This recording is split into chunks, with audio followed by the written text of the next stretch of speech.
Hello students. हमारा आज का टॉपिक है angiosperm phylogenic group APG. The angiosperm phylogenic group और APG is an informal international group of systematic botanists who collaborate to establish a consensus on the taxonomy of flowering plants. Means APG एक ऐसा international group है जिसके अंदर scientist angiosperm plants यानी कि flowering plants को classify करते हैं।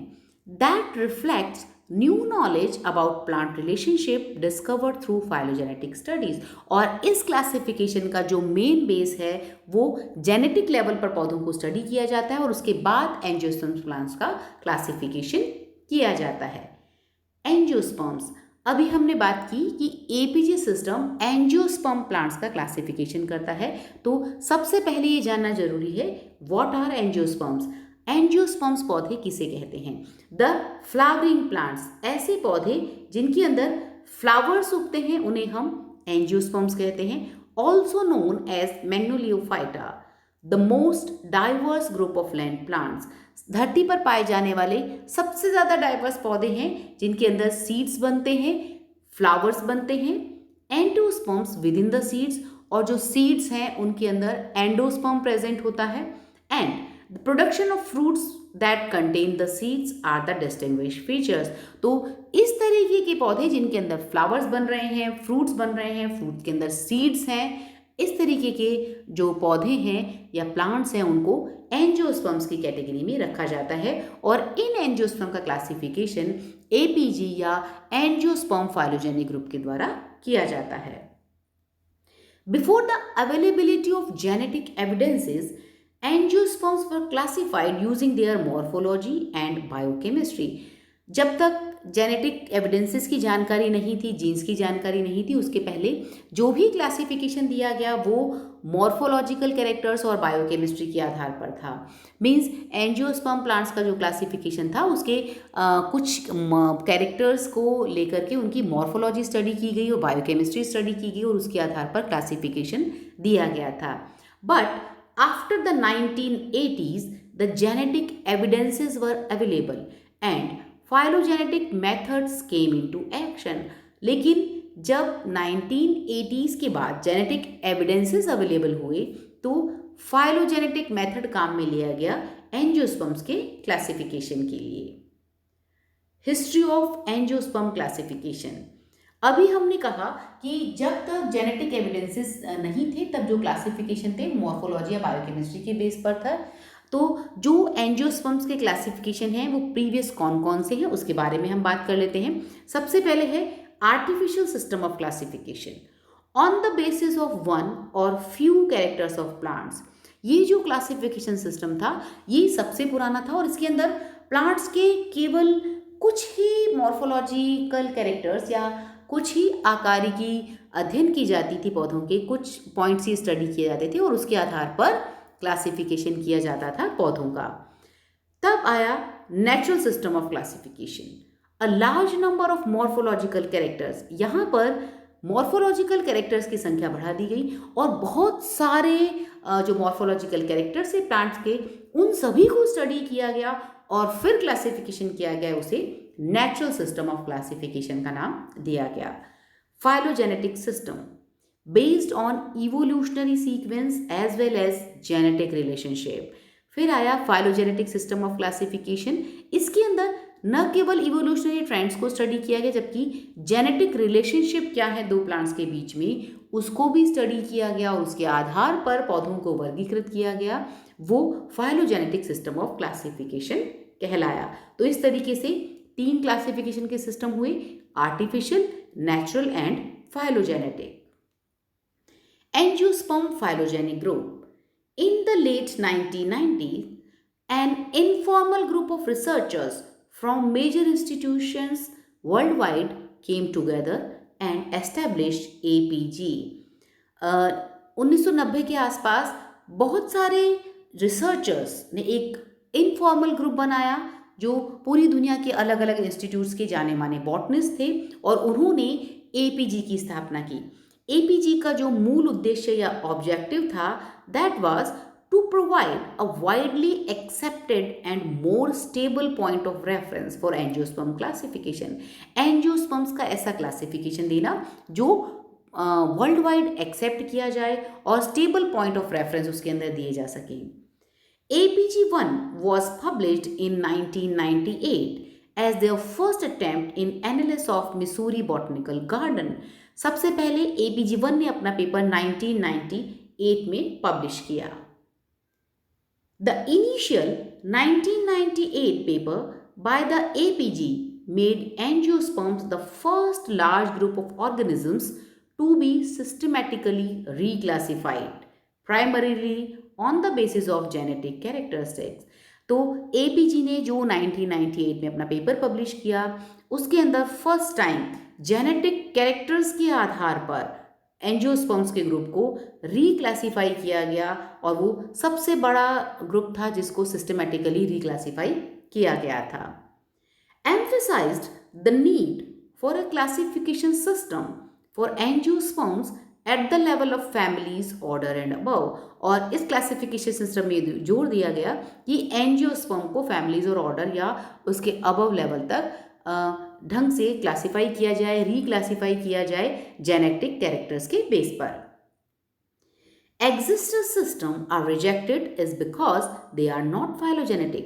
और उस वक्त तक जो भी एग्जिस्टेड सिस्टम थे, क्लासिफिकेशन की जो भी पद्धतियां काम में ली जा रही थी उनको रिजेक्ट कर दिया गया क्योंकि वो फाइलोजेनिक के बेस पर नहीं थे. Principles of the APG system. APG system के कुछ प्रिंसिपल्स थे. इसके अंदर सबसे पहले the Linnean system of orders and families should be retained. ये कहा गया कि जो कैरोलस लीनियस ने लीनियन सिस्टम दिया था क्लासिफिकेशन का, उसके अंदर जो भी ऑर्डर्स और फैमिलीज थे उनको एज सच रिटेन किया जाएगा. The groups should be monophyletic, consist of all descendants of a common ancestor. उसमें कहा गया कि जो भी एक ही ग्रुप के मेंबर होंगे वो मोनोफाइलेटिक होंगे, मीन्स एक ही पूर्वजों के जितने भी वंशज हैं उनको एक ही ग्रुप के अंदर रखा जाएगा. A broad approach is taken to defining the limits of groups such as orders and families. Orders and families level के जो भी groups थे उसके लिए एक broad approach रखी गई. Above or parallel to the level of orders and families, the term clades is used more freely. और order और family के level पर जो term use की गई वो थी clades. अभी तक APG सिस्टम के 4 वर्जन्स आ चुके हैं. APG System 1 1998, APG System 2 2003, APG System 3 2009, APG System 4 2016. The most recent version APG 4 has 10 compilers and 15 contributors from 6 countries.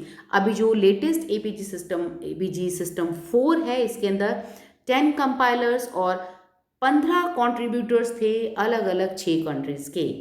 An outline survey provided useful background about the views of the botanist and other users of the classification around the world.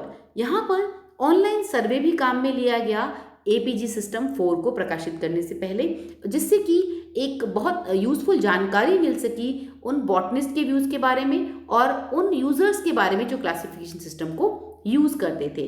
तो online survey से world wide information भी collect की गई. Each version of APG has included a list of families and genera of uncertain position. APG system के अंदर एक list दी जाती है उन फैमिलीज और जनरा की जिनकी पोजीशन अनसर्टेन है, मीन्स उसके बारे में पूरी जानकारी प्राप्त नहीं है कि हम इसे किस ग्रुप के अंदर रखें. इन 1998 25 families fell in this category, but by 2016 the list has shrunk to 7 genera. और जब 1998 में APG सिस्टम फर्स्ट जब प्रकाशित हुआ था उस वक्त इस लिस्ट के अंदर 25 फैमिलीज थी और जो 2016 तक आते आते सिर्फ 7 जनरा तक सिकुड़ कर रह गई है. मीन्स जो नॉलेज है वो इतना बढ़ गया है कि जो 25 फैमिलीज थी अनसर्टन पोजीशन थी उनके बारे में जेनेटिक लेवल पर भी स्टडी करके उनको भी पर्टिकुलर ग्रुप के अंदर क्लासीफाई कर दिया गया है जिसके अंदर वो सूट करते हैं, जहाँ पर जिस वर्ग के अंदर उनको रखा जाना चाहिए था. Demonstrating the increase in knowledge as more plants have been sampled and more DNA regions have been investigated.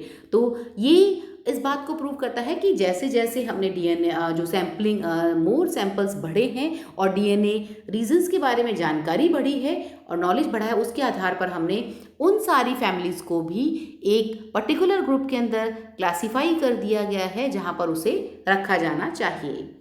The number of higher level groups, formal and informal, has also increased as a reflection of increasing confidence in the relationship of the families to each other.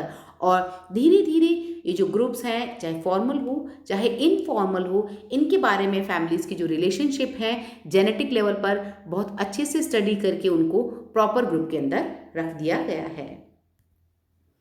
Advantages of APG.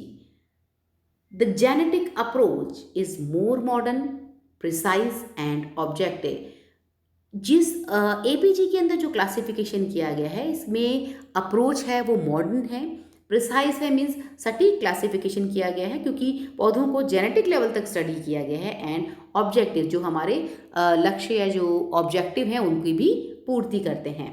The system is a group work. जैसा कि हम सभी जानते हैं कि APG group एक informal international group है botanist का, और उसमें अलग अलग कंट्रीज के बॉटनिस्ट या साइंटिस्ट इन्वॉल्व हैं, तो ये एक ग्रुप वर्क है. Use of monophyletic groups, that is groups which consist of all descendants of a common ancestor, provides a descriptive link between the groups. और इसके अंदर मोनोफाइलेटिक ग्रुप्स बनाए गए हैं, मीन्स एक ही ग्रुप के अंदर एक ही जितने भी एंसेस्टर हैं, मीन्स जो पूर्वज हैं, उनके सारे वंशजों को एक ही ग्रुप के अंदर रखा गया है. A substantial number of taxa whose classification had traditionally been uncertain are given places.